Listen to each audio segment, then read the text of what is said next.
What is up, hotties? Welcome back to another episode of Stay Hot, brought to you by our good friends over at FanDuel. If you're doing any sort of DFS or sports betting this NFL season, make sure you're doing it over at FanDuel. I'm Blaiden Kirktwin, as always, by my two favorite co-hosts of all time, Matthew Spinauer and Theo Ashton. Today, we are here recapping Week 2 of the NFL season. We will talk about, of course, Sunday night. Everyone in the comments was complaining that we skipped out on the Atlanta Falcons. But today we will discuss their victory over the Minnesota Vikings, along with some of the other really close and high-scoring games that went on today. But before we get into that, Matt, Theo, how are you guys doing on this beautiful Sunday night?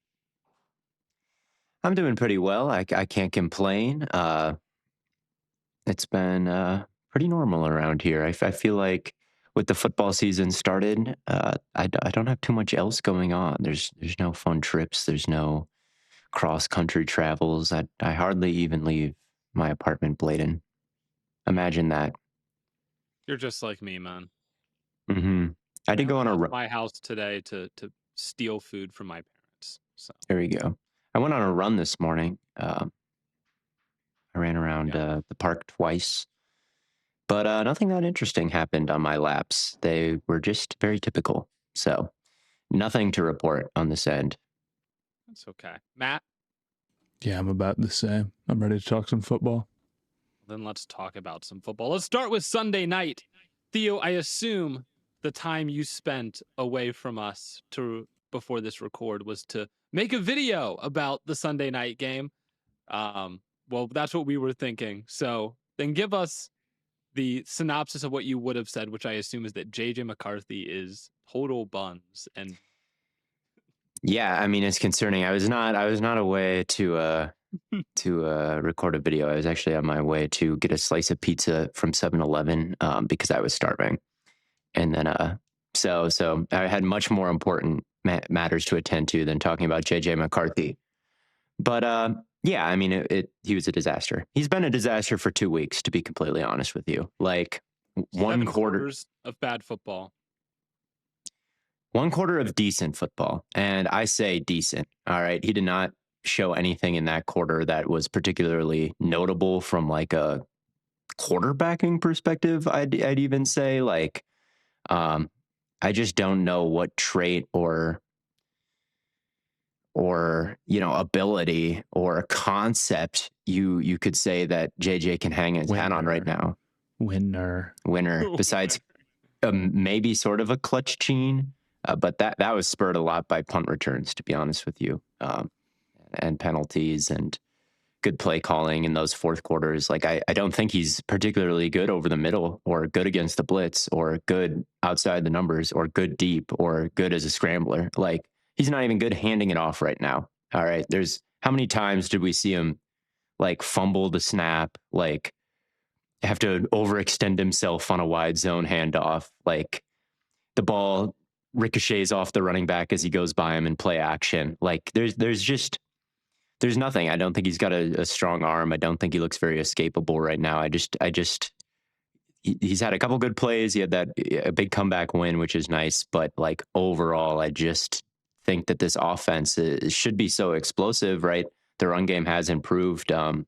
Justin Jefferson is the best wideout in the league, I think, but it just seems like a complete failure to launch these last 2 weeks, to be honest with you. Now, his line was banged up in this one, no doubt. But his pocket management is not good. It was not good in this game, and it felt like when he saw pressure, a lot of the times that was just the end of the rep, and you can't have that. Yep. Yeah, it doesn't really feel like he gets ragdolled when they touch him. He doesn't look particularly strong in that area. He tries to escape a lot, but it seems like guys are able to kind of stick their hands out and trip him up.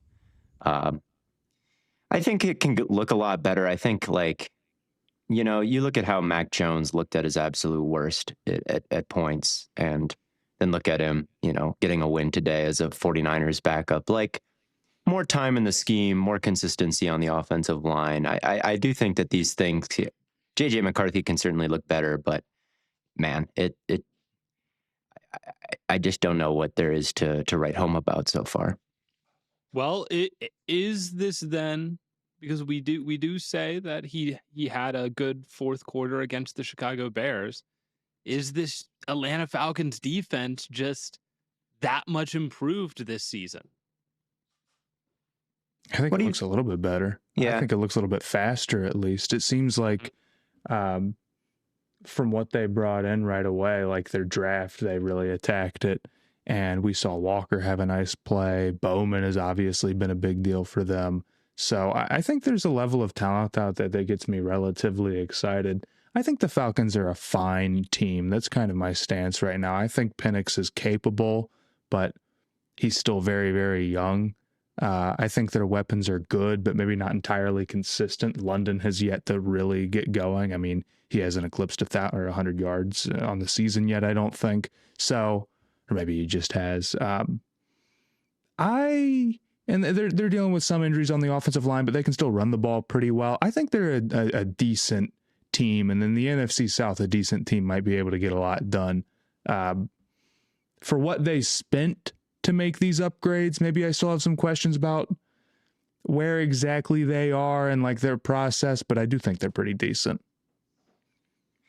4 pressures for Brandon Dorless, 4 pressures for Caden Ellis, 4 pressures for Leonard Floyd, 3 for Zach Harrison, 3 for Ruka Rororo. I'm still not sure that those guys are going to be able to do that against Justin School and his trusty backup. That's true, but like when you see everybody start to get home for a pass rush that's been so anemic, like you can't help but be a little happy. Okay, you're in a good situation to get sacks and you pull down 6 of them. There's many times before where you would say the Falcons are in a good situation to get sacks and then they wouldn't get anywhere close to 6. They wouldn't be able to pull down those numbers. So it's promising, even if you should take it with a half spoonful of salt. Yeah. They've been better against the run, going back to last year as well. And I think that those two things go hand in hand, where they've been able to, get into more passing situations because they've been, blitzing their linebackers. Ellis is always coming downhill, and being able to stop that makes it so you get more opportunities to rush the passer. And even last year, like at the back half of the year, they played the Chargers and Justin Herbert, and I think they sacked Herbert I don't remember the exact number going back to last year, but I think they sacked him 4 or 5 times, which seems like a big deal for the Falcons, right? So it's been on the upswing for a while, but yeah, I'm not totally sure that that's going to translate against a Buccaneers team with Wirfs or something like that. Sure. Is this going to look like a particularly scary pass rush? I don't know. But yeah, they've got ball hawks. I think Bowman is a real find. Like that guy in the draft was a crush of mine. Like he just moved around so fluidly, just twitchy, just the exact kind of demon you want as your nickel. Like you want to. It's okay if that's a littler dude as long as he's got heart and the ability. As long as he's flying around and really attacking people, absolutely. And you don't realize how important those guys are until you've got a team you're rooting for that's missing them, and every flat gets turned into 8 yards or whatever, and it's so easy to stay ahead of the chains on you. I completely agree. Yeah. Yeah. And watching Xavier Watts out there with Jesse Bates, I mean, their safety duo now is I think it's as good as any elite safety duo in football.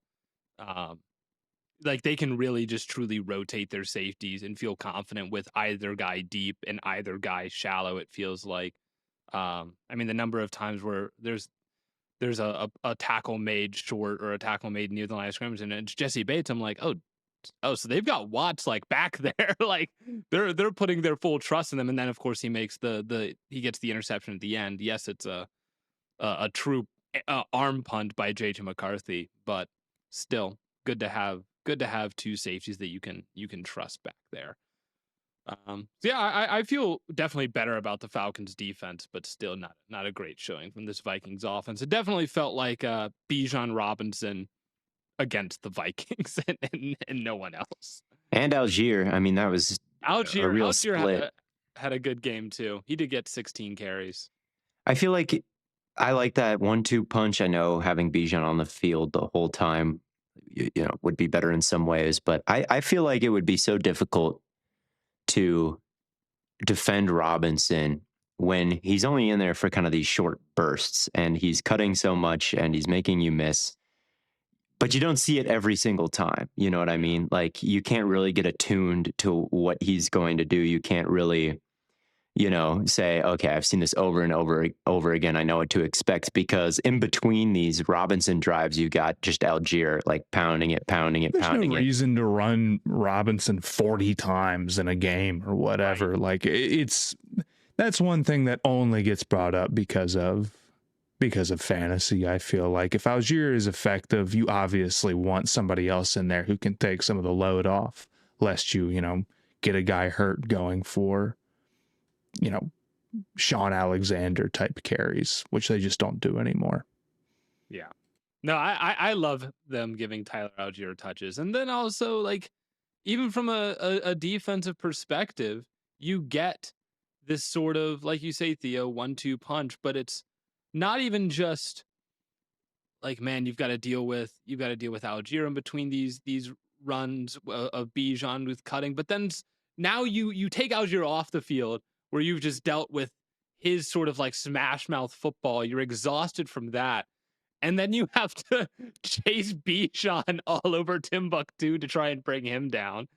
I mean, some of the cuts and runs that Bijan was making, even like the 5, 6, 7 yard, 8 yard runs tonight, I'm like, dude, that's like the best run I've ever seen from Bijan Robinson. He was on one tonight. He was a human highlight reel. And yeah, you learn by doing. Whenever you do anything in any hobby, in any sport, in anything, and yeah, it's not like Penix was very effective either. I mean, he wasn't very accurate the entire night. They were having their share of problems against Flores' blitzes too. So all they really had was the run game, and there would have gotten to a point where handing it to Bijan, guys would have been attuned to what the offense likes to do there, but getting it to Algier just as much. I mean, it was 0.2 EPA per play for Bijan. It was 0.15 for Algier. So very, very close between those two, even though Bijan looks so much more spectacular. Also, what's with Bijan saying his name is Bijan now? He said it was Bijan in training camp, and I changed how I say it. It's like, oh, Bijan Robinson. I guess I didn't know that. And then tonight they made like a point. They made it a point to say the correct pronunciation of his name is Bijan. I was like, what? Why would he say that? Why would he say? I don't know. Maybe it's kind of like a Theo Theodore thing, or a Matt Matthew thing, or maybe he's just messing with everybody, or maybe we misheard him. There's a lot of possibilities. I kind of want to talk about the biggest game of the week. Yes. Which was Chiefs versus Eagles, Super Bowl rematch. Eagles come out on top. How worried are you guys about Kansas City? They're starting the dreaded 0-2. What is it, like 12% of teams that start 0-2 make the playoffs, some number like that. Obviously, that number is skewed by the fact that bad teams start 0-2, and the Chiefs probably aren't bad. But what was y'all's takeaway? Yeah, I mean, it's not good. And it's no guarantee that this Chiefs team will just follow all the same beats as like the Patriots, right? Like, it's easy to be like, well, I remember, this was back in 2016 or whatever. It's like we said the same thing about the Patriots. It's like, that's a really loose connection. But I do kind of think it's hard to come to a full judgment about Kansas City right now, because they're clearly going to be a significantly different team 5 weeks from now, you would suspect. In the sense that Rice back, they'll get Rashee Rice back, and they'll hopefully have a healthy Worthy. And if that's the case, they go from a team right now which is completely limited to like underneath stuff for the most part, and Mahomes scrambles, and like Travis Kelce having good feel with Mahomes and the zones and whatever. Yeah. But no like serious deep threat, no like stretching the defense. And if they can add all that in, maybe it makes things a little bit easier on the run game, which was bad, although that might just be an issue regardless. And maybe like Mahomes can be MVP type of numbers, right? Because I think he's an MVP type of player right now. You can clearly tell, like, there's very few guys who are keeping Kansas City in that game, but maybe he gets up to, like, the passing offense is one of the best in the NFL, and that's what leads the team going forward. However, like, I don't think they're as good as any of their iterations that have won the Super Bowl. I don't think they're going to be unless they become the best passing offense in the NFL, right? And that's a big ask. We don't even know, like, how Worthy's going to look coming back necessarily. And defensively, more importantly, I'm still pretty concerned. They obviously had a good game against Philadelphia today. I mean, they held them to like 100 passing yards or whatever, and it was a very sloggy game. But Philly's kind of prone to that type of stuff. I don't know if that makes me feel at ease. And they blitzed like an insane amount, and it's just a weird kind of unique game script that plays into an offense that clearly just has an issue, straight up drop back passing all of the time, which Philadelphia does, and that's another discussion. But like the back half of last year, they weren't that great. They didn't look that great against the Chargers, and I think there is just a talent issue. So across the board, you're asking the Chiefs right now to get up to contender level, because the way they played the last 2 weeks, I just don't think they've been that whatsoever. And even if they do and everything's fine, and yes, Mahomes is going to go put up, 45 touchdown pace after Rice is back, you're still starting 0-2. You're still in a tough division where, if the Chargers go win, okay, now you're 2 games in the hole and they've already gotten one up on you. And more importantly, 0-2 is a big deficit when you're going for the number 1 seed in the AFC, which we've talked about before as being incredibly important because, a lot of things can happen, but you don't want to have to play the Bills and the Ravens. You want to have to play one of them. If you don't have that 1 seed, you probably have to play both, and that is brutal. So I don't think it's over for them, obviously. Like, I'm not hitting the panic button level of worried, but it's not good. It's not good. No, it's definitely not good. And yeah, I'm glad you mentioned this isn't the best iteration of them that we've seen in some of their previous Super Bowl runs. We said the same thing last year, right?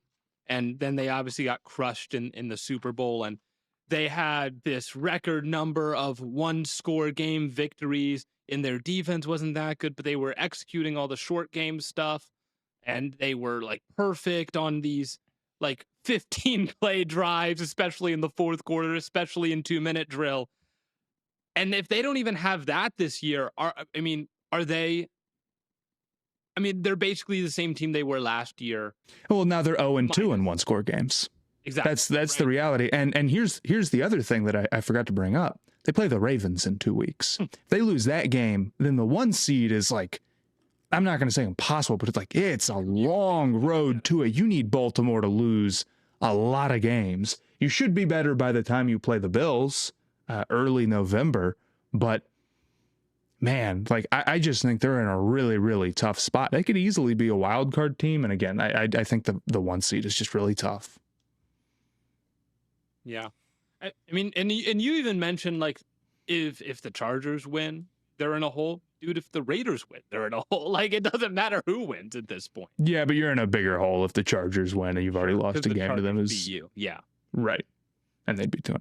So I don't feel great about Kansas City. I don't. No. And I know it's like every time you don't feel great about them, they pull it off anyway. But I think that that's what they said about the Super Bowl too. Is like, I don't know, man. Yeah, I know that's what made me switch my pick from the Eagles to the Chiefs. So it doesn't work like that all of the time. And I've said this before, and it's like when we were making our preseason picks, and I got the Ravens going to the Super Bowl or whatever. It's like, Ohio State had their worst loss ever under Ryan Day, and then immediately went and won the national title in dominant fashion. Things do change, patterns do change, and just like, the Chiefs always figure it out. I can see a world where they do figure it out, but I think it's far from a guarantee.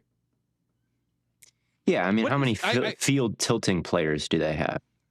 Right, and it's only a handful, and what's surrounding them is just not as strong as it has been before. The field tilting players is down to 3 or 4. I mean, it's Mahomes, McDuffie, Jones, and Humphrey, I would say, are real like difference makers. Yeah. And and maybe I think Smith. Here's what Smith I'd put up there. No, that's fair. And I'll say I do think Rashee Rice could be pretty dang good if he comes back and is building off of what he did last. Because the last time we saw him, he was a true difference maker. So it's not like they're completely devoid of talent. I still think their best guys are really good, but I mean, it's just for a team that has to focus on everything underneath right now, like their running back talent is just pitiful. It's the stuff like that, you know? Their offensive line is far from complete, and the receivers are obviously a mess, and it's like the pass rush outside of Chris Jones when they're not blitzing isn't very good. There's just a lot of blah. The running backs in particular being the biggest issue. There's where it's a just lot of bizarre obvious, that they've let them get to this point. There's a lot of just obvious flaws. Like there's just the left side of the offensive line is an obvious flaw. Kingsley Suamataia is an obvious flaw. And the Chiefs were withstanding Eagles blitzes this time around. I mean, last year in the Super Bowl, they didn't see a single blitz the entire game, this entire first half. The Eagles were heating them up to isolate that Suamataia matchup and to isolate all the receivers. And you couldn't get a win outside of Mahomes scrambling and a couple of nice plays to Kelsey. But yeah, just not much from Hollywood Brown, not much down the field at all. Not anything down the field. They had some chances and Mahomes was inaccurate. So yeah, on offense, they can't run into blitzes. They can't punish blitzes downfield. Like they can punish them with Kelsey a little bit and Mahomes scrambles, but that's just not as scary as what the Bills are able to do with you. It's not as scary as what the Ravens are able to do to you. And it is maybe kind of similar to what the Eagles are able to do with you in a way. But the Eagles have a defense that is, pretty great. Far more balanced across the board. There's just a lot more talent in Philadelphia defensively. It's not even close. Yeah, the defensive tackle situation in Kansas City, I mean, these non-Chris Jones defensive linemen are just getting blown off the ball. Just blown off the ball. They're lining up however many they want on the line of scrimmage. It doesn't matter because they're getting manhandled, and they can, maybe engage with a block to begin the play, but that's just step one of the battle. Like you've got to be able to disengage and fall back and make a tackle with one arm. That's how a lot of these plays happen in the run game on defense, and just doesn't really feel like the Chiefs are able to do much of that with Wharton gone and Dana hurt in this game. Like it was rough. It was really rough. So I think that they are still, they're still the Chiefs. They're still the Kansas City Chiefs. They still have Andy Reid. They still have Patrick Mahomes, and they've got a lot of reinforcements on the way. So I'm not totally. How you have to talk about the bro, where it's like they start, but they look really bad. They don't look like they're as good as the Ravens and the Bills. Here's my question. We're saying like, well, maybe at some point they'll figure it out once like they're back to full force, so to say. What does figuring it out look like for the Chiefs? It looks like the downfield passing attack is completely back, or just like across the field is back and not everything is underneath. And when Mahomes is like buying time and making something out of nothing, it doesn't always have to be a scramble. To be fair, he's missed some deep balls that were open this year regardless. And that's not good, and that's not going to be fixed if he's overthrowing guys. Just some of that might be there's somebody who was a high draft pick. Yeah, maybe. But it looks like the excuses for every little thing, right? Like it's something. It could be. We'll see. Just the offense will be way more opened up, and hopefully that will help the run game. But again, why they have let the running back talent get to this level is beyond me. Running back is just one of those things where it's not that hard to address. There's a lot of good running backs in the NFL. You should be able to have at least one guy who is decent and can make a play and can help you like stay ahead of the change, which the Chiefs are an offense that at least for the last like year and a half or whatever, last 2 seasons, have built their game and found their success almost solely off of that. How much more could they do if, there was a play where this was late in the game, it was like 3rd and 9 and Hunt got it out on the flat and it was him and Cooper Jean, and you're like, there's literally no way he's getting a first down. It's not going to happen. DeJean's going to make this play. And that's partially because DeJean's a really good player. Don't get me wrong. And it's like you want him coming downhill and make a play or whatever. But part of it is because like Kareem Hunt at this point is not a serious playmaker. So I don't know why they've robbed themselves of that. It could be an offense where you'd say, all right, they did something at running back in the draft. There were plenty of them to go get. Yeah. And you've got these two receivers, and it's like, it'll be a pretty well-rounded unit. Instead, it's like, I don't know. You're just missing something that you shouldn't be. There were a lot of running backs in the draft to go get. There are running backs that they could have traded. Like we were just talking about Tyler Algier. You're telling me the Chiefs couldn't have put together a package for Tyler Algier, who would or anything like that. Brian Robinson. better than any running back that they have on the team. Yeah, Brian Robinson. I mean, look at like Javonte Williams. You'd take Javonte Williams on the Chiefs. Yeah, you would. Who's not been playing bad. Shout out to him. Shout out to him. Respectful this offseason. Rico Dowdle. I don't know how he's been playing, Matt, but like he's been better than anybody the Chiefs have, and it's just like $2 million. You know, good running backs are like $8 million, and I've seen some of the players that the Chiefs are paying. Go look at their salaries. It's like, dude, you could afford to not be paying. They have not been a particularly well managed team over the last couple of years. Yes. Regardless of whether they could win the Super Bowl this year, they have not been. If it's all like Mahomes just going crazy and whatever, and that's how they get it done, and we're underestimating them, fine. But as it stands right now, like the roster is just not very good. The roster has deteriorated year after year after year, and they're going to feel it. Like, I don't think they're going to get back to the Super Bowl this year over a team like Baltimore or Buffalo. I don't think this is the year. So I'm concerned about them in that way. I do think that they'll make the playoffs. Kind of like that for a while too, where they can let the roster get away from them. Yeah, there's lulls for sure. There's lulls. They went on a 10-year lull without getting back.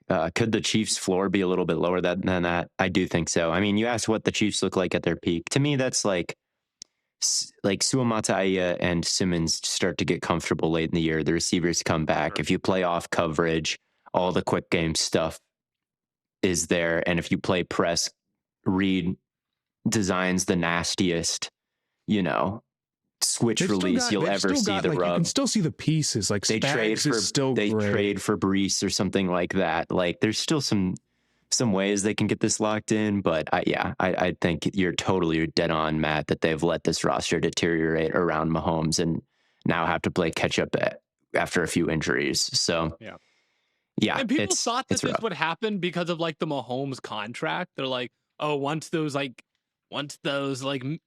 year 4, year 5 in that $500 million contract hits, they're not going to be able to pay anyone.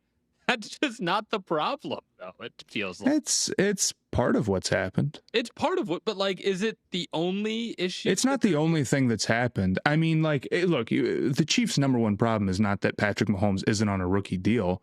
But like, would their roster be better if it was? Absolutely. It has made things more difficult. It's completely natural, and they've been successful with them there. But like, they traded Joe Thuney for a day 3 pick. Why? Yeah. Because you run out of money immediately. Again, I'm not saying like the issue is Mahomes' contract. It isn't, but it does make everything more difficult when you're paying a guy versus when you're not. It puts more pressure on you to draft well, and they just haven't hit at the clip that you need to win the Super Bowl. This is why, or to, I guess stay where they are. I still think they can win the Super Bowl if their offense gets going, and it's like, okay, they can go match any defense in a shootout. It's like, dude, Mahomes can go get it done. I really believe it. And their defense, even now, might be average, might not be what it was when there were times where like the defense was the better side of the ball for them and they were winning, big time games or whatever. But it's probably never, at least this year, going to be a disaster. I don't think it's quite that level. At least it's got a shot a lot of the time. So I mean, the other thing, and they've got Jones. The other thing that I want to talk about with this game, maybe there's two things I want to talk about this game, but one of the things I want to talk about, tush push.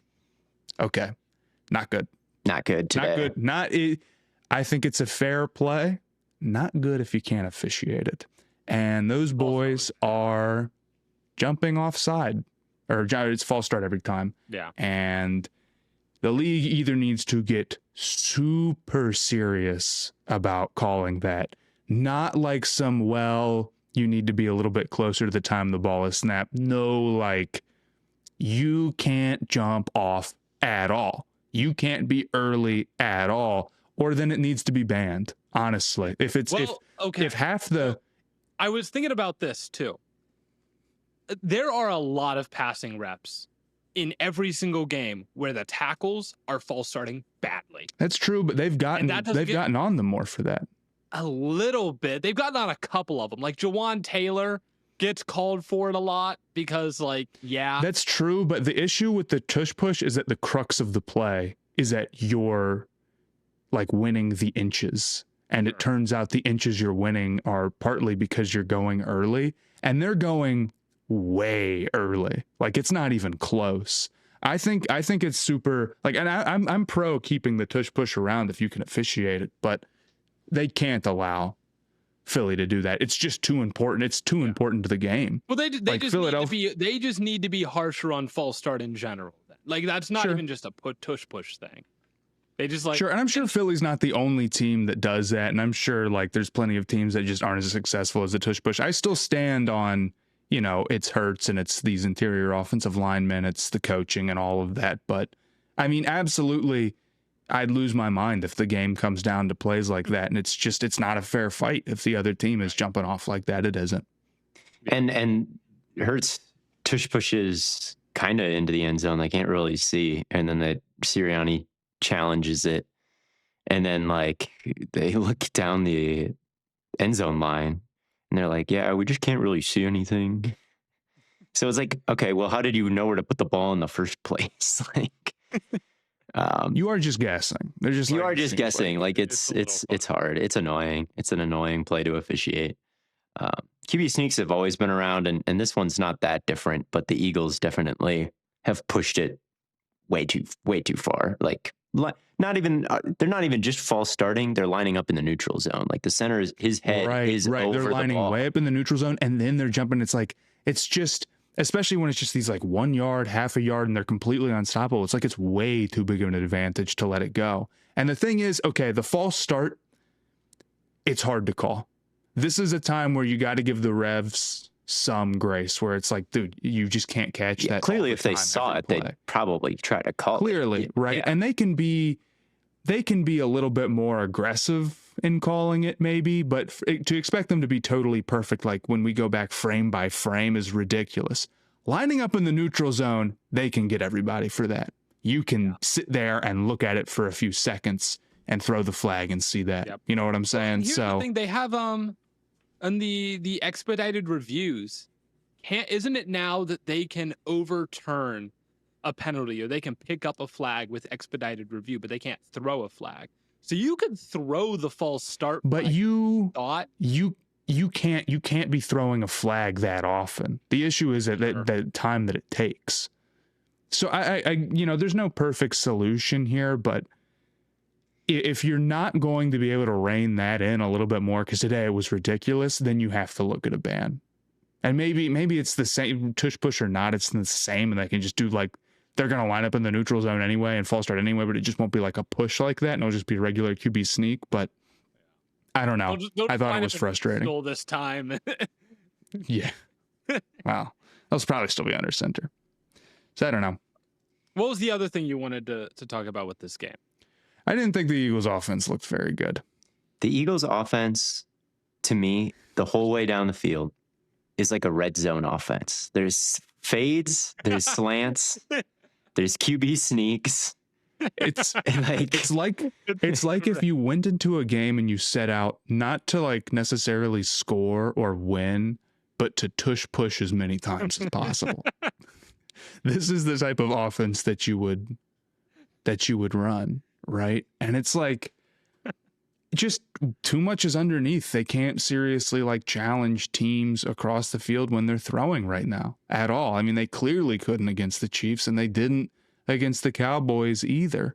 And because they've got these great offensive linemen and Saquon, and they've got these great receivers, shout out to AJ Brown for that ridiculous catch. Those are the type of plays that make you feel good, where you're like, I never could have made it in the league. There would have been nothing I could have done to be a type of guy who could make a play like that. That catch, like laying sideways, ridiculous. It didn't make any sense how you can bring that thing in. I think his hand teleported like above his head, and then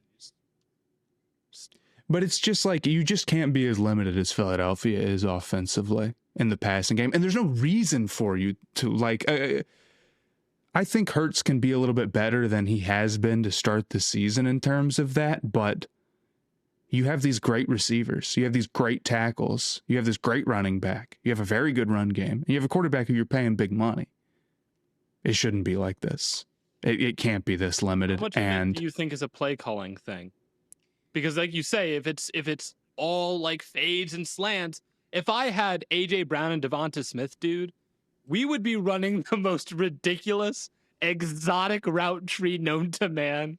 Like no one would be messing with our receivers because like no one but this has been It feels like they don't try much else. It really feels like they don't try much else besides like fades and slants. Like right?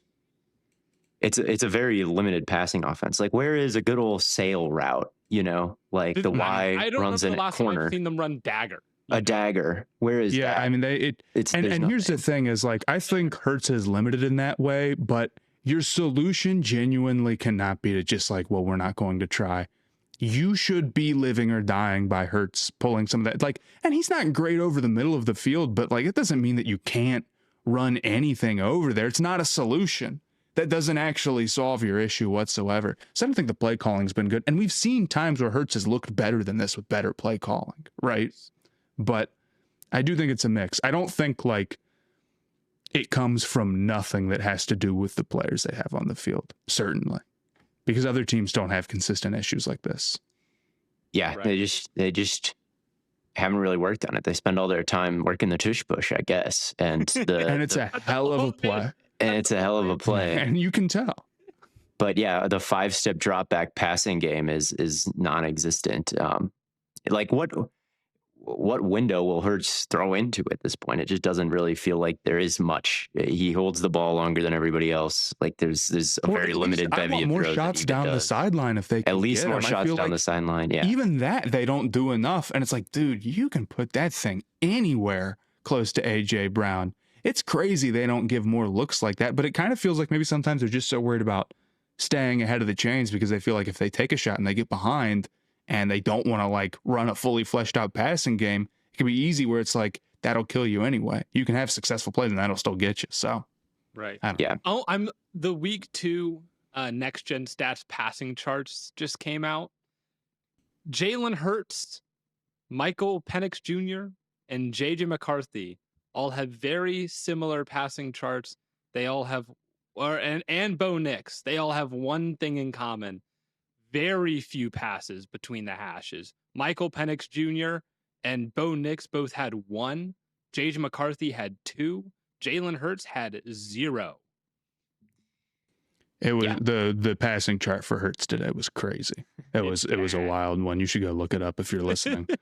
It looks the same as last week's too. They've had 2 completed passes like beyond 10 yards really this season. And Hurts is good at like they called Mills versus Quarters in that first game. So like you get the safety who is responsible for a deep quarter. You can do more than this. Hurts is limited in some ways, but you can do more than what they're doing right now. It's ridiculous, man. It's like it's closer to Navy than it is real NFL offense. That's how it's silly. So yeah, they rely completely on like Saquon and Hurts being elusive, whether it be with scrambles or running the ball into loaded boxes, like running the ball into the blitz. And I thought Spags' game plan today can work against the Eagles in the future. Just engage 8 every play. That's what it felt like. And their only answer is throwing up prayers. Rate that Spags has ever blitzed. Like why are we treating Jalen Hurts like a rookie who's never seen the field before? I truly think it must be just time on task, like in practice. Like there's a lot of quarterbacks that we consider like bad or mid or whatever that like try more things than this Eagles offense does. Like I really don't think they must spend a lot of time on it in practice. Like they must not be that interested. Nearly all of them, nearly every single QB in the NFL is trying more than this. That's right? Yeah. And so I think it's a lot play calling, honestly. I still believe everything that we've said about Hurts, but I still think he's a good QB and capable of more than this. The Panthers more than this. You brought up Bo Nix, or maybe Blaiden, you did. I know that you were very excited about the Broncos Colts game. Did you want to talk a little bit about that? I didn't catch. I watched all of it. I watched every. Oh my God! Then Theo rip. Let's hear it, man. Bruh, I've got to apologize to the Colts pass catchers. The Colts pass catchers. And here's the thing, Daniel Jones, shout out to you. I was disrespecting the Colts. I'm saying they had no chance with Daniel Jones. I just didn't realize how. Or I did realize, but I didn't take it into account enough. Their pass catchers are so fired, dude. They have a great, well-rounded receiving room. They do. Yeah. Tyler Warren's really good. Yeah, I think I was too harsh on him in the pre-draft process because he's the focal point of the Penn State offense last year, right? And I think when he is the guy to key in on, there were some moments, there were some games, there were some plays where it looked a little ugly because he is their Justin Jefferson. And by the end of some of these games, he was looking gassed. And I held that against him. But when he's option 4 and you get to, do some more, fun things with him where he's maybe a bit more of a surprise and not the main focus, it's like, yeah, he is a different tight end with the ability to pirouette after the catch and the ability to, make people miss with wiggle and with power, his ability to box out, like all of these things make a better than average, receiving tight end. So he looked nice today. They went after Surtain and man, and they were able to win with Michael Pittman. They were able to win with Alec Pierce. I don't know if Josh Downs had any completions on Surtain, but Adonai Mitchell even had one. They were all contested. Surtain never was bad. It was bad in coverage, and he didn't allow any big plays.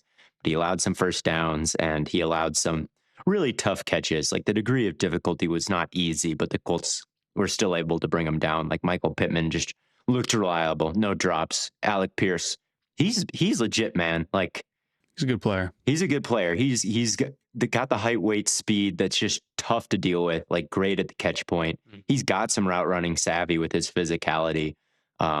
Yep. So it's like that guy is a real piece along with Warren, and then Jonathan Taylor. Like even against the blitzes and the single high and all the man that the Broncos play, like they were still able to get Jonathan Taylor involved because he has such great vision and just always finds the hole. And he hit 22 miles an hour on a reception today. That was the fastest speed since Raheem Mostert in like week 2 of 2021 or something like that, according to Next Gen Stats. I say that, but I may have fucked the year up. So like that guy's still explosive and rugged and just a legendary back, just like the running back. I feel like Jonathan Taylor. So just a complete offense right now. He went to Wisconsin. That really helps you be the running back. That's a very running back school. Yeah, they don't give the backup any carries. That's another good thing. That's exactly what I was about to say. Back. That's exactly what I was about to say. It's like, and I'm saying this because DJ Giddens was my sleeper in my 32 team league, and he's not getting any work. But like, I'm not even salty. Taylor's so nice that they like kind of drafted a guy I think's pretty good, like relatively high, like with some decent capital. They don't let him see the field at all. Fuck that. Taylor can go in. We're putting Taylor. It's like. And they're right to do so. I don't think Steichen's a bad coach at all. I really don't. His stock is way up now. His stock is way up. I think missing the QB is tough to overcome. We'll see how this thing plays out. It's still tough to know. The quarterback landscape, if you need one, is incredibly bleak 2 weeks into the or 3 weeks into the college football season. Holy shit. It is gone so bad. It is unbelievable. Arch Manning, he's hurt. I don't care. He's hurt. He has to be. He's sidearming every ball. He's stiff as fuck. Like he's literally this is not. Look, if he bad against Ohio State, it's like okay, we overjudged him off of, or I overjudged him off of like shitty games. So like he's missing like 5 throws in a row against UTEP. That was not the guy last year. I don't care. His warm-ups look ugly. They're like, here's Arch Manning warming up. And I'm like, his shoulder is messed up. It has to be. His throwing motion looks different. It does. It's different. Did they get a new quarterback coach or something? Like, what happened? They're at Texas. Like, they should get a good quarterback coach. This is UT. All right, Matt's recording just went out. We were saying something about Arch Manning, but it's been like 20 minutes. So we forgot where we were at. Throwing motion's all screwed up. And in general, like, Cade Klubnik has not played good. Sellers just got hurt. Nussmeier's been mid. Lagway's been mid. Like, it's Aller's been mid. Penn State's been I know they ended up winning by 50, but I saw like midway through the second quarter, they were like in a war with Villanova. They couldn't like push the ball down the field against an FCS school. So overall, like if you need a QB, it's not looking amazing for the future, but I do think Steichen's a good coach. Yeah. They should bring Matt Corral for a try. Good Matt Corral reference. It's been a while. You earned this one.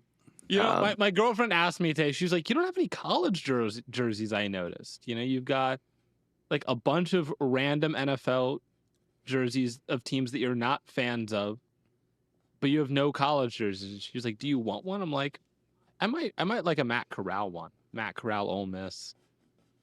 But if anyone has earned an Ole Miss Matt Corral jersey, it's you. You got to get a Treadwell. That's what you got. I got to get Treadwell and Matt Corral matching Ole Miss jerseys, and then go find them and have them sign those jerseys, get them framed, and those shouldn't be that hard. You don't think it'd be that hard? No, those guys are superstars in my eyes. It's possible. It's possible. Show up to a UFL game and they'll probably both be there. But what did you think about Denver? What did I think about Denver? I mean, I thought that Denver looked like,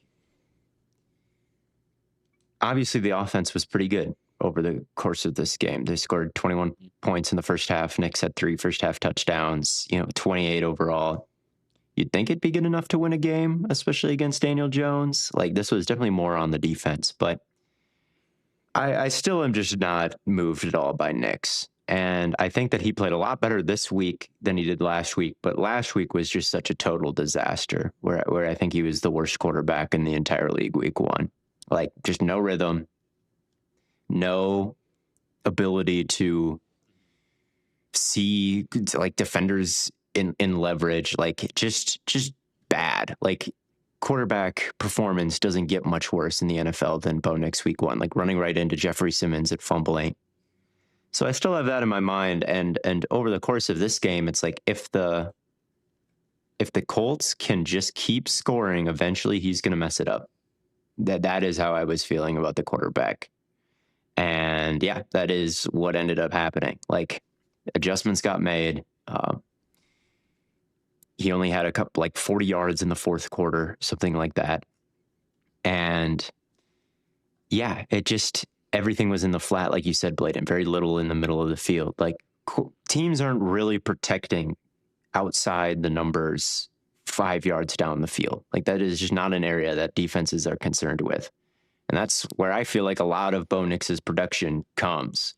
They roll out because he's really terrible just with his feet planted and never sets them. So if he's not going to focus on the fundamentals there, like, all he can do is kind of roll them out, get them moving, right? And so what does that leave you with conceptually? It leaves you with like a lot of flood concepts. And, sometimes they might leave a guy open up top or something like that, especially in the red zone in this game. They'd roll him out. Everybody would like protect the sticks and there'd be somebody at the back of the end zone that was wide open. He rolled out on a different concept and found Troy Franklin down the field. So, like, yeah, these rollouts are nice. He has the ability to, be twitchy and get his hips through a throw when he's even sprinting full speed. Like, some of that athleticism is nice, but it's just a very limited way to play offense. It's a very limited way to play quarterback. There's just not that much that feels available to him. It's still a lot of screens. It's still a lot of just play action rollouts. Like, they had a good run game today. Troy Franklin had a great game. Xavier Howard was out there starting for the Colts. All right. Xavier Howard was out there starting for the Colts.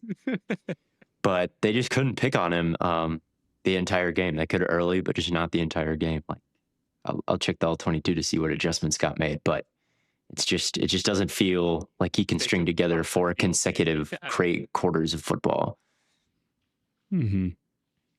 And of course, they had the special teams disaster today, where they miss a field goal and then they get a missed field goal that saves them. So we could be having an entirely different conversation if that goes, in a more favorable way for Denver. But that's true. Still not good.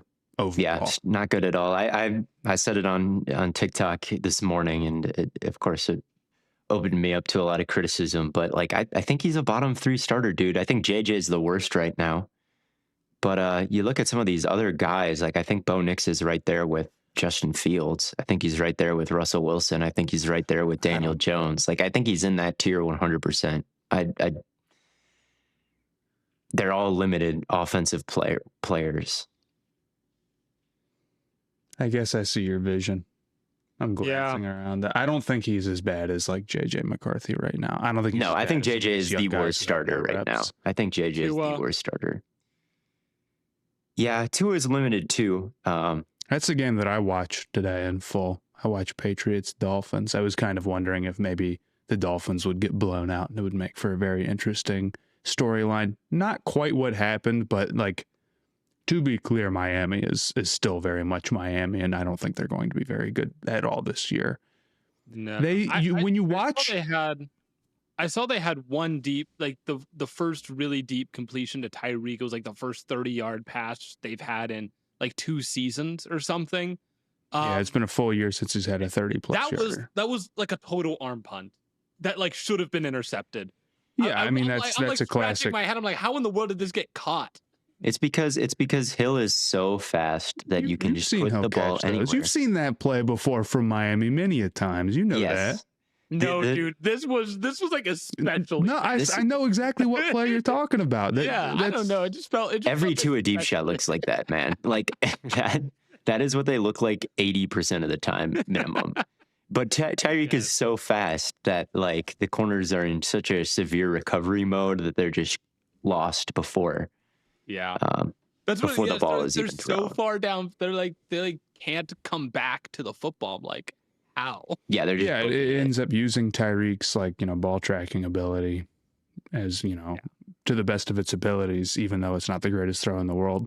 I thought Miami still looked very much like Miami. You can see still like Tyreek.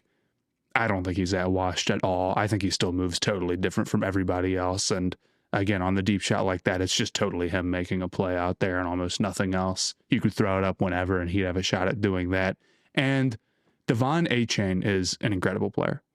I know he's been banged up, and I know it's like the conversation about him turns more into like who the Dolphins are as a team, but like he's unbelievable. So much of their game is like just getting it to him in the flat or screen to him or whatever. And the reason why they can still go have good games doing just that shit is because he is an incredible player. He's really, really good. But I don't think that they're going to take some big step, or I don't think they're going to be all that complete because Tua is still super limited. And for a long time, like Miami would go on runs where he's limited, but the offense is built well around him. And then like the placement is still really nice and his timing is still really nice. And he gets the ball out super quick. And then when you have all these weapons like that can work super well for them. But like in the last couple of games, at least, Tua has not been mistake free at all. He's been really, really rough, right? He keeps hanging balls over the middle, whether it be like overfires that get sent to the safeties for easy interceptions, or just like throwing into a window that's closed already. Personally, I think because he just doesn't have a lot of options. If the flat's covered super hard and there's pressure bearing down on him, he does not have the facilities to escape. He is one of the least mobile quarterbacks in the entire NFL, and it is a massive limitation. And the anticipation stuff and the placement stuff, it's not like it's nice, but it's necessary. There isn't any other way for Tua to get it done. If he didn't have that, he'd be the worst quarterback in the NFL, not barring like backups. It's like that's the only way the thing works at all.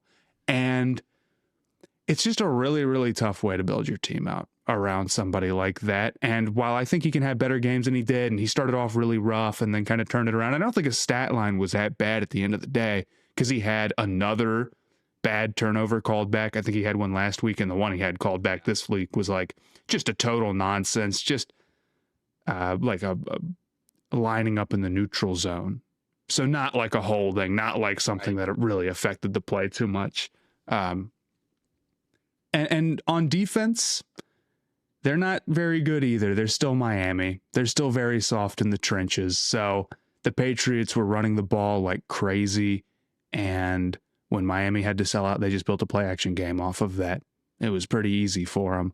And, they ended up coming back and making it close. There was a back-to-back kick return moment for these teams. But when Miami had the ball with a chance to win it, they couldn't get anything going. I don't think McDaniel's making it through till the end of the year.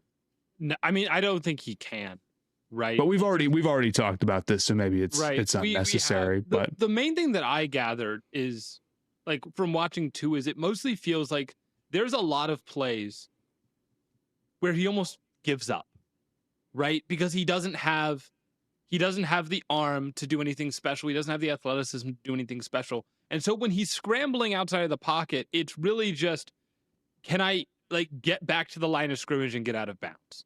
Right? There was like a 3rd down and long. There's a 3rd and 12, yeah. He didn't even try. He didn't even try to throw it up or anything. He didn't try and turn up field at all. He's like, I'm just getting out of bounds. It's just like, I'm just giving up on this play. There's nothing for me here. The interception to Mapu was like absolutely I don't know what he saw. I don't know what he was doing. And that's just like the kind of plays that I feel like I see so consistently from this Dolphins offense, where it's like, if nothing's there, it's just, well, the play's dead. I just either give up or it's got to be in the flat. It has to be in the flat. Like, there's nothing. Shout out to Drake May, though, for having an incredible play in this one where there's pressure. He stepped up and threw it down the sideline to Stevenson. Did you guys see this? Yes. If you're listening, go look it up. It's an incredible one. I do think the Patriots could stand to use Travion Henderson a little bit more. Stevenson had an awesome game today, but I'd like to see Henderson get out there a little bit more often. He's clearly another level of, I think, just rushing threat. He's had some issues with some holding calls on some pass protection, which is unlike him, and I'm sure they'll get to it, but yeah. And Milton Williams, 2 sacks. He probably was worth the money. It is against Tua, but sure. And Keon Smith or whatever. Yeah.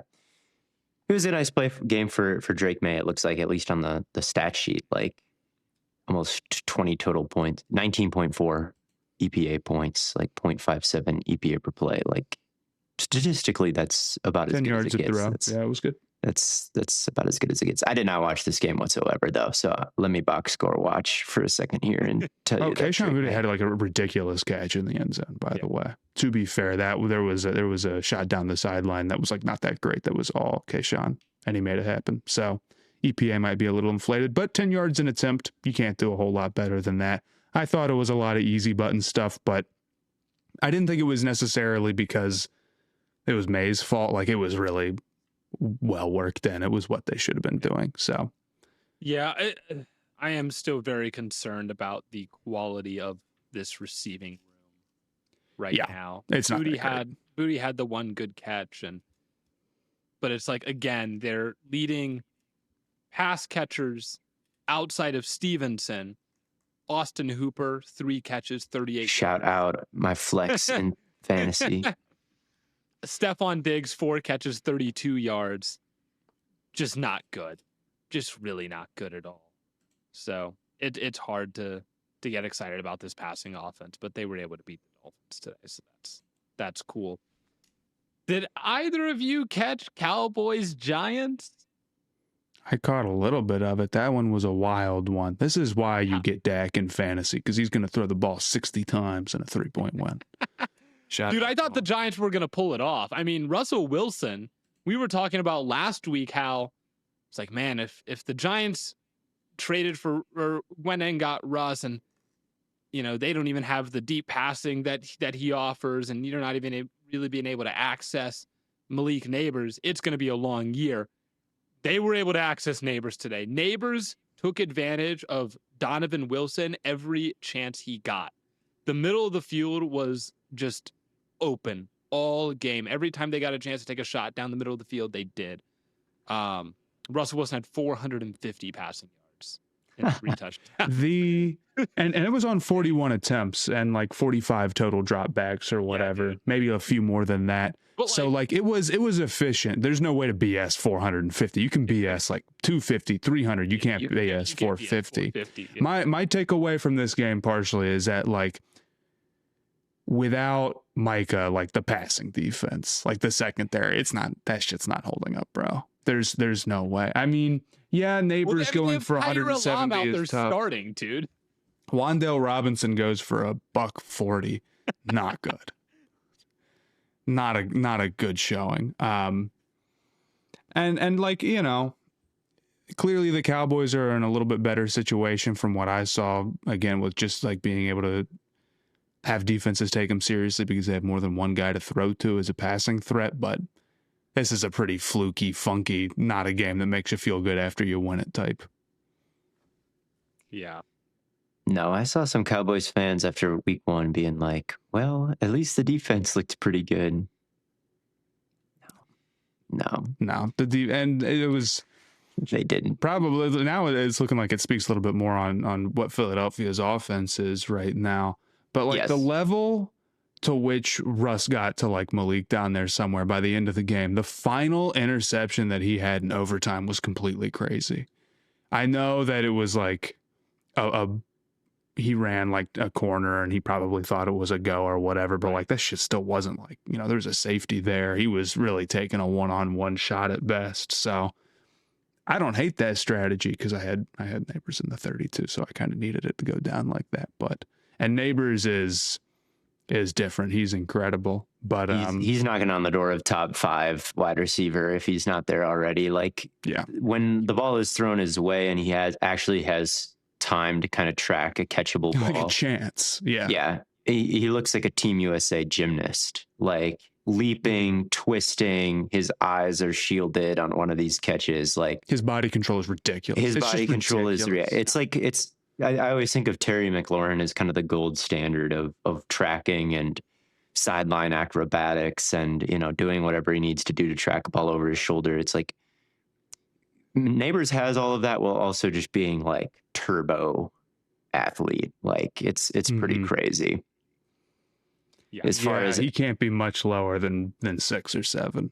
Yeah. I mean, after today, it's not a conversation between him and Brian Thomas Jr. It's oh my God. Maybe that's the more interesting game. We'll talk about that at some point. I still have a little bit more to say, but like in terms of Neighbors, like he is the best. He's ahead of Drake London. He's ahead of Brian Thomas Jr. He's ahead of Drake London. I don't know about that, man. Yet. For now. Have you seen Drake? Who else is he ahead of?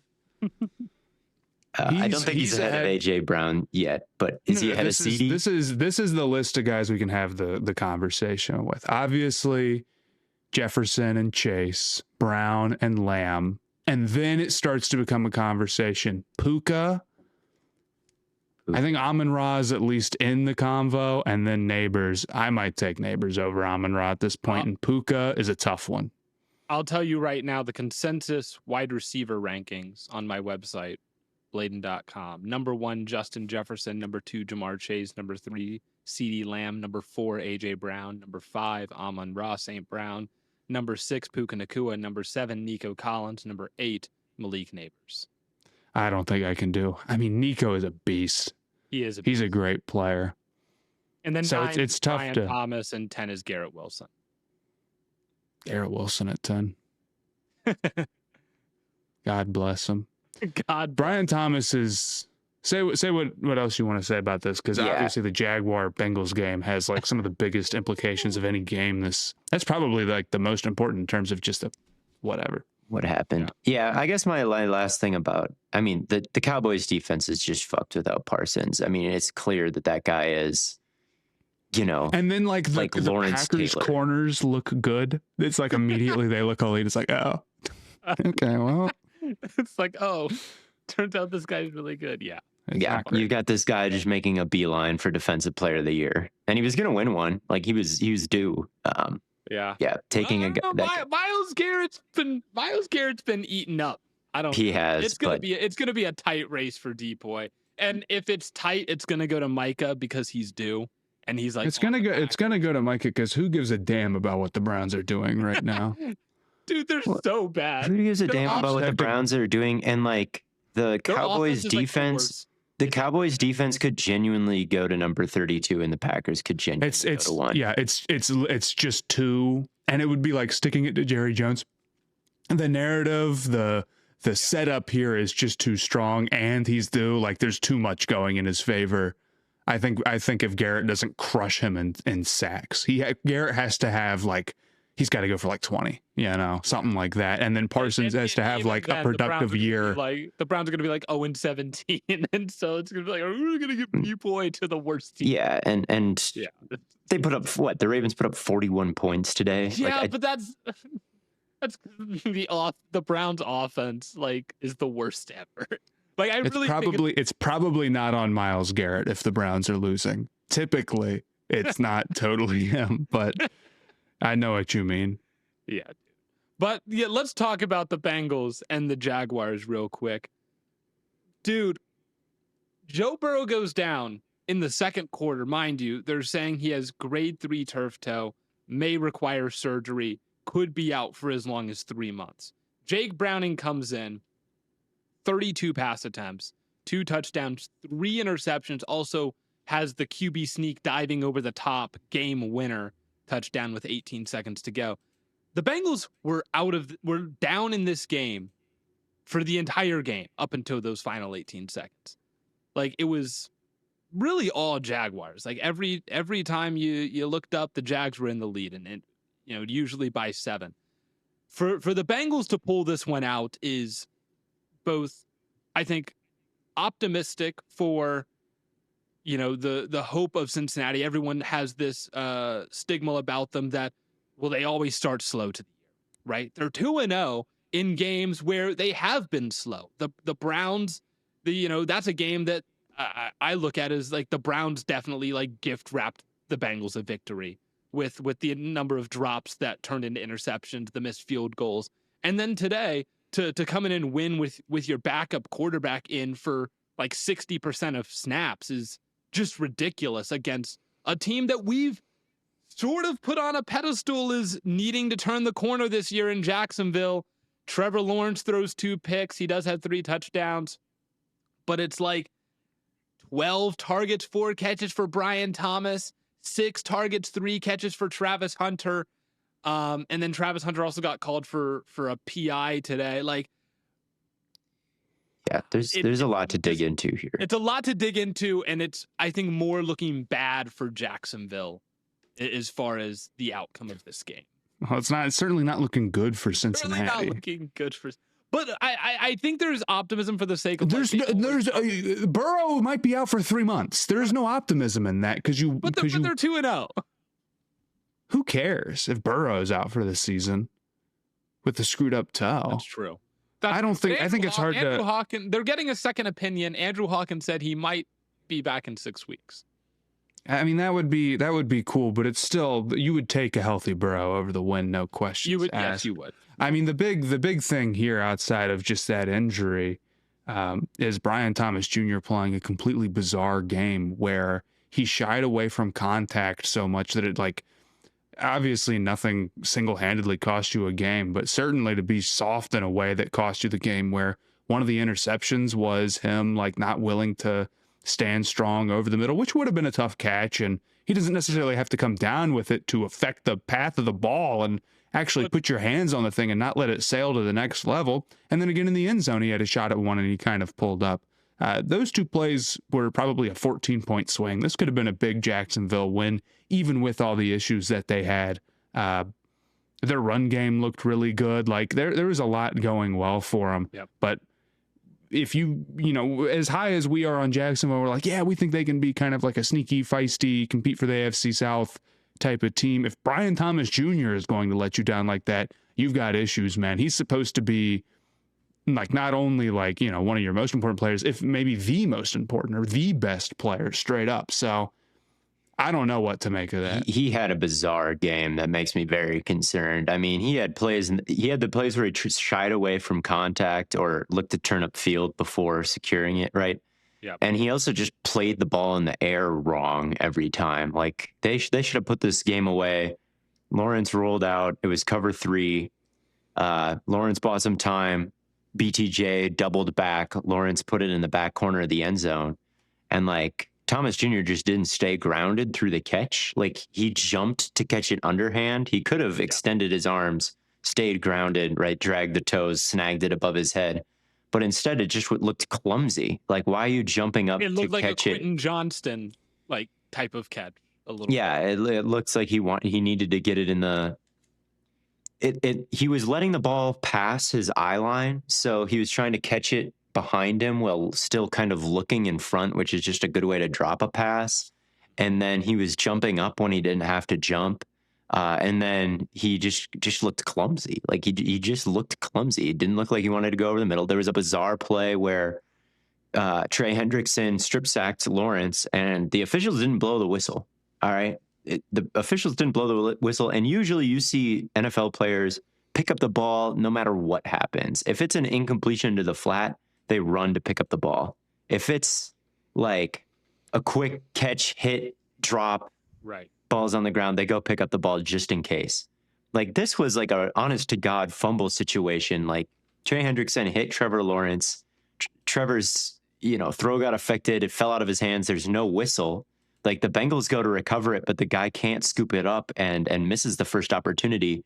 Like BTJ was walking, like watching this go down and just like walking towards the sideline instead of like getting his hands on the ball. Like just a low effort game, a horrible body language game. It was weird. It was weird. I mean, the most consistent wide receiver they had today was Parker Washington. Devin Lloyd picking that pass off should have been the end of the game, but then that BTJ miscue happened. Then Trevor Lawrence threw like a dime to Diami Brown on a crossing route, and it hit him in both hands, and he dropped it.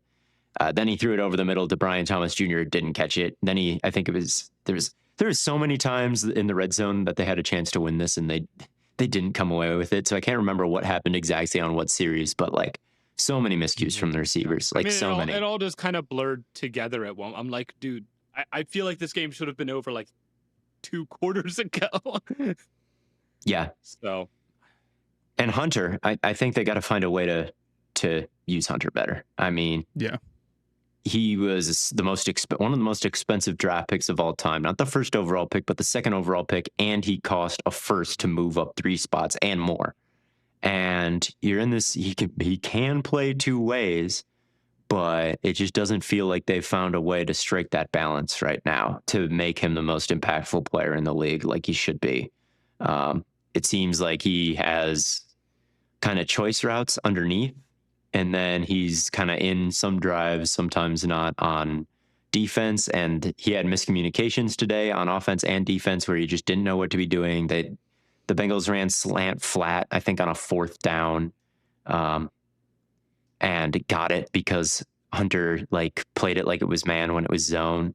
And then he got the PI on another 4th down, which I'm not sure was a good call at all. I'm not sure that one was a good call, but it did happen to him. Yeah. And just overall, it just didn't really feel like he found a way to impact the game. He should do something to be able to take away Jamar Chase and be someone who's catching touchdowns in the red zone for you, right? Mm-hmm. He should be able to be doing both of those things, or at least T. Higgins. But it didn't really seem like he could do much of anything. The problem that I think that Jacksonville is dealing with is, I feel like when I was watching Travis Hunter at Colorado, you would see him on either offense or defense on on 5 possessions in a row. You wouldn't see him be like, oh, we're going to have him on offense for a couple of possessions, and then we're going to have him on defense for a couple of possessions. Or like, it wouldn't be, you're not seeing him like switch possessions on and off depending on what he did last. Like, there needs to be some sort of chemistry of like, because there's game plans that go into, we're setting up certain things, one possession we're doing this, one possession we're doing, like, you're not just running out there and calling plays. There's a plan in place. And when Travis Hunter is just kind of this wild card that you're like, I guess now we'll put it. It's that just it feels like it's not part of the plan. It's just an idea that like, oh, I guess we'll try this now. He didn't come in until Jarrian Jones got hurt. Like, he did not play this game until like a few drives into it. It's like, well, why is he even out there then? Yeah. You know, like, why is he your backup corner when he could spend more of his time focusing on wide receiver and, you know, getting a better like route tree, right? You don't like getting him more diverse. Ready to play at corner, then just play him at receiver. Like, that's a perfectly reasonable criticism to have. Yeah, it does feel like they're limiting him in both ways so he can play both ways. And it's like, well, that's not useful. You'd rather have him be full go at one side than what this has been. But it's not. But it doesn't look like it's him that's like, oh, well, he's playing bad at both, and like it's clearly his fault. It just feels like they are not. I mean, he's playing bad. He's just not looking prepared. Like in this game, I think he didn't play good. He just didn't look prepared. Like, he can rake through. He had those moments where it's like, man, he can really rake through and break up passes. Like, he really does have a good sense for a rookie corner, like, of how to play the ball. But you're playing bad if you're missing assignments and you're dropping passes, which is what he did today. Yeah. So the offense for the Jaguars seems to still have some of the same old issues with the receiving core, and then the defense still has some of the same old issues. Like, I expected improvement on both sides. Receivers being an issue. Oh my God. It's so frustrating. It's so frustrating. Isn't that I thought Lawrence played good today. Like, I thought he, from what I saw, I didn't watch the whole game. I was flipping around, but from what I saw, I thought he played perfectly fine. If the receivers are supposed to be the strongest unit of the team. And certainly in terms of investment, not only counting Hunter, but then, you know, you have a guy like Brian Thomas Jr., it's got to be better than this. That's obvious. Yeah, 100%. Now with Burrow, that is the main story. Do we think they can survive without him and with Browning for a little bit? Well, how long? If he's out for 3 months? No. Let's say 1 month, because that is not a confirmed report. Well, hold on. What does their schedule look like? That's the important part if we're talking about 4 games. If we're saying 4 games, their next 4 is Minnesota, Denver, Detroit, Green Bay. Not good.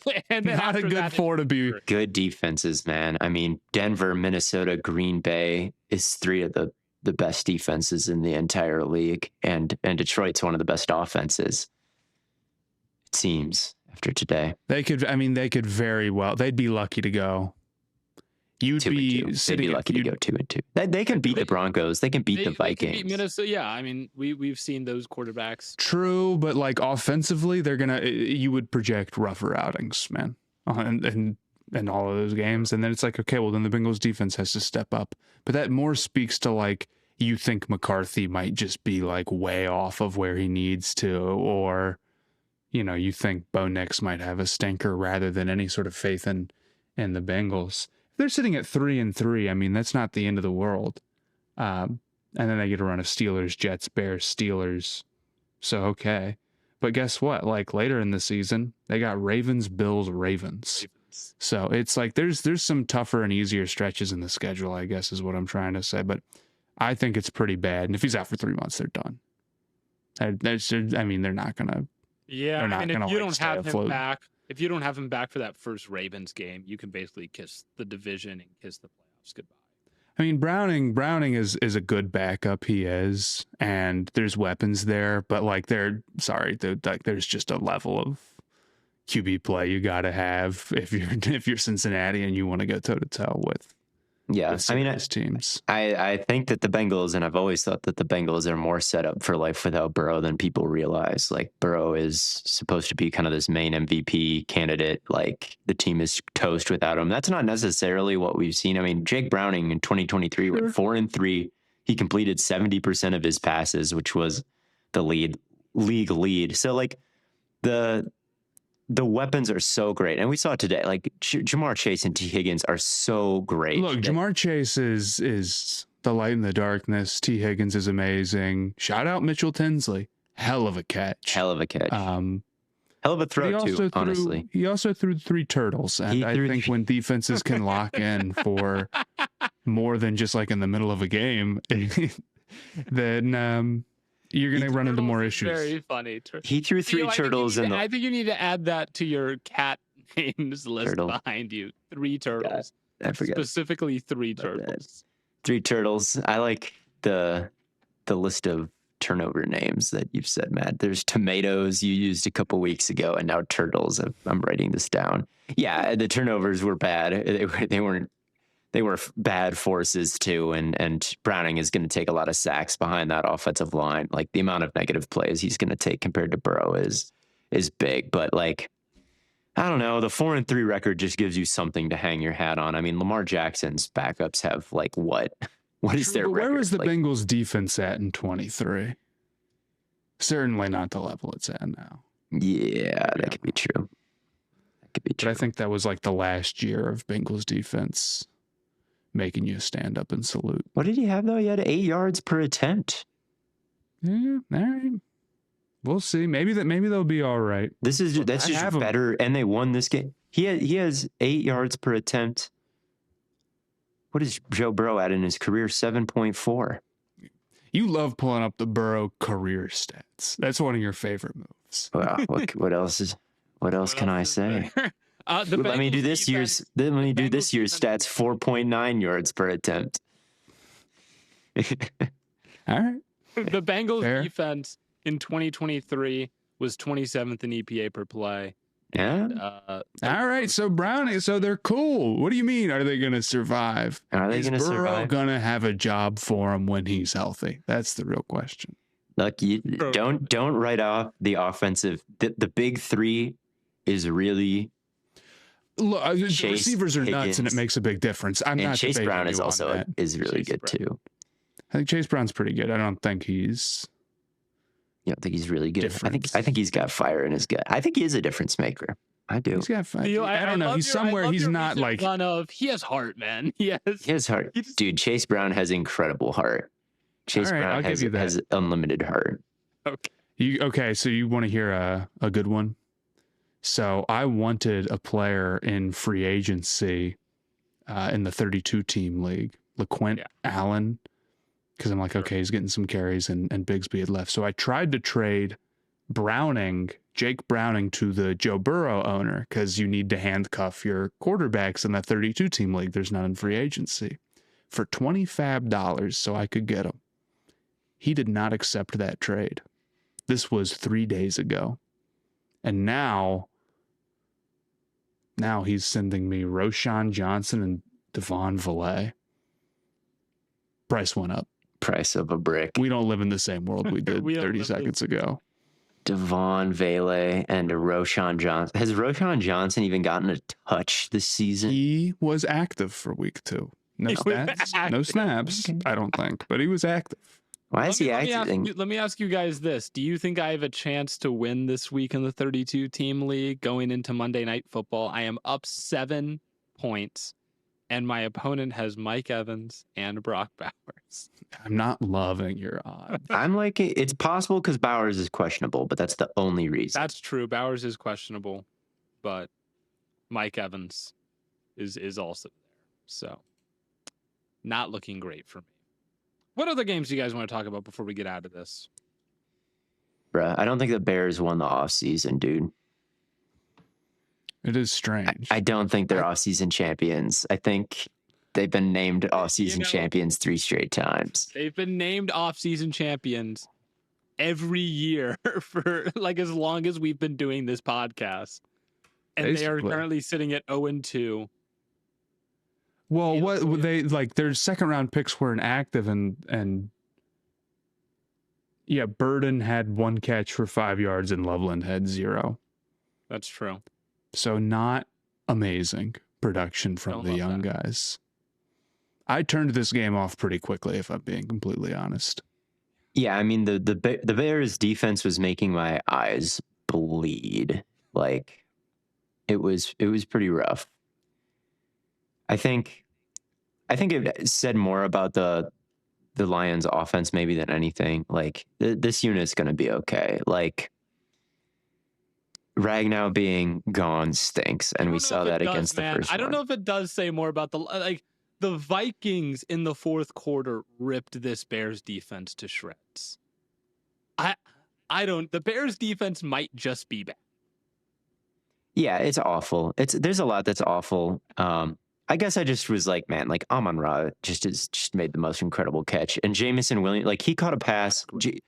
Jameson caught a pass where Goff got lit up, and he threw this like wobbler that was way behind JMO, and it's hard to catch like a wobbly ball, even that's in front of you. Like he had to adjust to catch it, and then like through this adjustment behind him, he also just turned up field and accelerated at the highest rate that a player possibly could because he's Jameson Williams. And then he cuts back on the safety downfield, like just an incredible play. Like that play, I'm like, okay, JMO is going to be a serious weapon. Like he was last year, but I don't know. That play made me gain a lot of respect for JMO to catch and track that thing. Like it was crazy. Jameson Williams might be the most wrong I've ever been about him. He got a lot better. Like he's gotten a lot better. Like wide receiver 6 in that draft class. And yeah, he's looked really good. No, exactly. I haven't always taken him the most seriously as a deep threat who kind of struggled to track it over his shoulder early and kind of this end around weapon, like making plays like that. I don't know. My respect went way up. And just generally, I'm like, okay, all these guys are hard to guard. Like, and there was a play where a touchdown right before half where Goff just got rid of the ball so early, and then Amon-Ra turns and the ball is like just right there for him, just laser beamed right where the corner couldn't get it. And it's like, this is just a perpetual motion machine. The chemistry that Goff and Amon-Ra have just aren't, you can take whatever coaches out of it. You could have the sideline be a complete ghost town and the only players available are your 11 starters. And like Jared Goff and Amon-Ra St. Brown are going to hit some timing routes at this point. Like no one draw it up in the dirt. Like they just understand each other to that level. Yeah. So like all of that was so nice to see from the offense. Like Gibbs made some tough catches and recovered and ran. And I'm like, oh my God, like these guys can just make anything right. Goff understands like what a good offense looks like in this scheme. Like it just, it's not, putting 50 points up against anybody is difficult. And the Lions have just done it so many times over the last, couple years. So yeah, they look good. But yeah, the Bears, like why is Tyreek Stevenson still just out there being burnt toast? And why is like some of these defensive linemen I haven't heard of in years? Like, I mean, who are these guys? It's notable, like Tyreek Stevenson on most teams in the NFL would have been cut after that stunt he pulled against Washington last year. So yeah, seeing him get torched, they clearly need him. Feels like a little bit late for that. I'm a little bit done with that. Now, Kyler Gordon was hurt, but and Jalen Johnson got hurt in this game after coming back, so he's maybe more important than he should have been, but still. The other thing about this team, and maybe the most concerning thing, the Bears, that is the offensive line. The offense, Drew Dahlman is off to a terrible start. Jonah Jackson is off to a terrible start. Like Darnell Wright is not Penei Sewell. Like Braxton Jones is still a big question mark. And they're just not that good at run blocking. Like some of these guys just come from wildly different schemes. Like Joe Tooney is more of a gap scheme, like pull and down block type of situation in Kansas City. And then Drew Dahlman comes from just this wide zone only type of play. Like they're just not meshing well. They're just letting people through all the time. And week 1, the Bears had the lowest rushing success rate in the league at 19%. And then this week they're at 29% rushing success rate. I mean, this is Ben Johnson. Caleb Williams is the big star, and him and Ben Johnson being together was the big deal. But like Ben Johnson comes from Detroit, and they got to be able to pound the rock. Mm-hmm. And yeah, but I feel like we were talking this offseason about, we were concerned about the run game coming into the year, right? Like this wasn't, I feel like the run game being low success rate isn't a huge surprise. It's not a surprise, but it just is debilitating. We were talking about the possibility of, 5 wide sets and, 50 passing attempts a game. And maybe you just don't feel confident doing that because of how Caleb has looked also. I just don't even think Caleb has been the biggest issue. Like I know that it's been bad, but like the first game, they're in 12 personnel versus 2 high safeties. Like they're living with Kmet and Loveland. And if you're like that and you're under center, you should be able to run the ball. All right. Like, and I don't think that's because Caleb is like a terrible player. I think it's because Ben Johnson's identity and what he's always known is to get in 12 personnel and run the ball. I mean, when he started in Detroit, his first game back in 2022, I went back and watched that. I mean, Jared Goff had no idea what the offense was supposed to be. Like he was missing throws, like choice routes. It was always the wrong choice. Like there was no chemistry. But the run game worked really well because they had Ragnow and Sewell at that point. So they were able to kind of win games and put up points while kind of working through some of those things. Like I see Caleb working through a lot of those same things right now. He still looks like a very electric athlete and someone who can tilt the field in the Bears' direction. But he can't do it with absolutely no run game, I think. And he should be the central part of that run game. And that's kind of what I was excited about with this Bears team. Like it's different than the Lions because Caleb is such a great rushing threat, but Ben Johnson just hasn't tapped into that at all. So I'm disappointed with that aspect of the Bears more than anything. The defense was unwatchable today, but man, the offensive line and rushing attack is just completely devoid of interesting concepts, big plays, anything. Yeah, I think that's all fair. Matt, I won't hold you at gunpoint to talk about the Carolina Panthers, but good. I mean, like I have nothing to say about the team that Panthers fans want to hear. Shout out to the Cardinals for being 2-0. What about the Packers? They played a Thursday night. I know we all watched that. We haven't cool, talked about the Packers. We haven't talked about. Yeah, I guess they were cool. I guess they're cool. They're pretty damn up on the good, Washington dude. Commanders, man. You're not going to overreact about where the Packers are right now is my thought. I mean, we knew with a player like Micah that he was one of the best players that's ever been traded, really. And we know that edge rushers like him, who are his level, are some of the most impactful non-quarterbacks in the league, just most impactful players straight up, we can say. And we've seen before a team make a similar move not all that long ago. They went from 5-11 to 12-4. We knew all of these things, but we knew that this time around he was going to a team that was like, their defense was maybe not very well, rounded or whatever. It was missing something like a pass rusher, but was still like top 10 in EPA per play last year. And an offense that maybe needs some more help at receiver, but like kind of had a quarterback who was capable and had a good play caller and had a good run game and all these different things. And we were still a little hesitant to be like, well, they're blank, right? They're truly, I don't know, whatever level you want to put them at. I mean, I remember like we were talking about whether or not they were better than the Rams a couple of weeks ago. No disrespect to the Rams. But like immediately the Packers have gone out and they went up against what I had as the second best team in the NFC, the Lions, crushed them.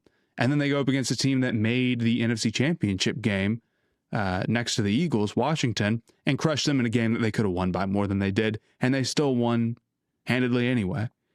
So instantly, I think, like, it's not an overreaction to say, well, what is the best case scenario and what would it look like for Green Bay? Well, the best case scenario is getting a player like Micah instantly makes them a contender. And what they've looked like is they're instantly a contender. It matches up. So I just think having a guy like Parsons completely changes them. Yeah, maybe the corners were a concern, but they're not so much if there's somebody getting, quick pressure all the time that's forcing defenses to throw underneath or risk it and try to make something happen with somebody in your face. We've seen now twice with a Lions offense that clearly isn't that bad and a Washington offense with a good quarterback that I don't think that's bad either. So I think this is just going to be the new reality. They're going to have one of the best defenses in the NFL, and maybe there's some inconsistency with like Jordan Love at sometimes, but he's mostly a good player, and his good games, they're going to kill people.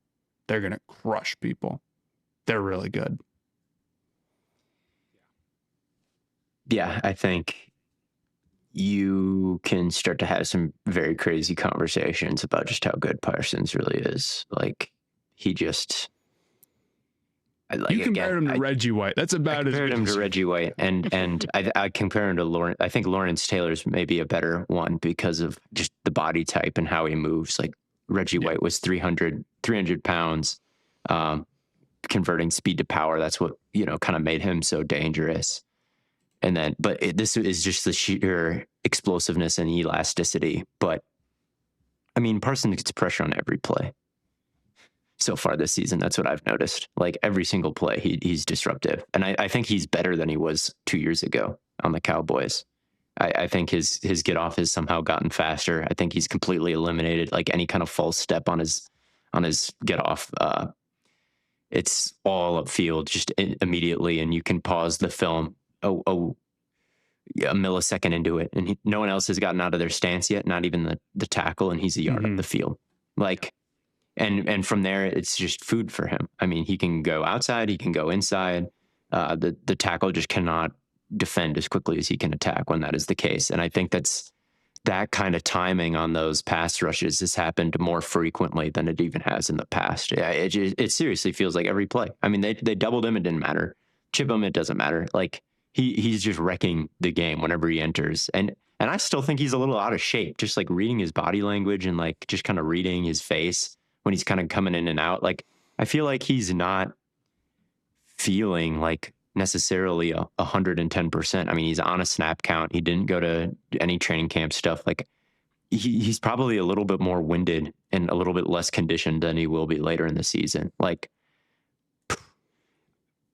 Sewell couldn't block him at all. He's an incredible player. It's crazy they traded for him. It's crazy. And I seriously think like Packers first, Dallas 32nd in defense this year. We're seriously on watch for that. We're seriously on watch for that. That's so crazy.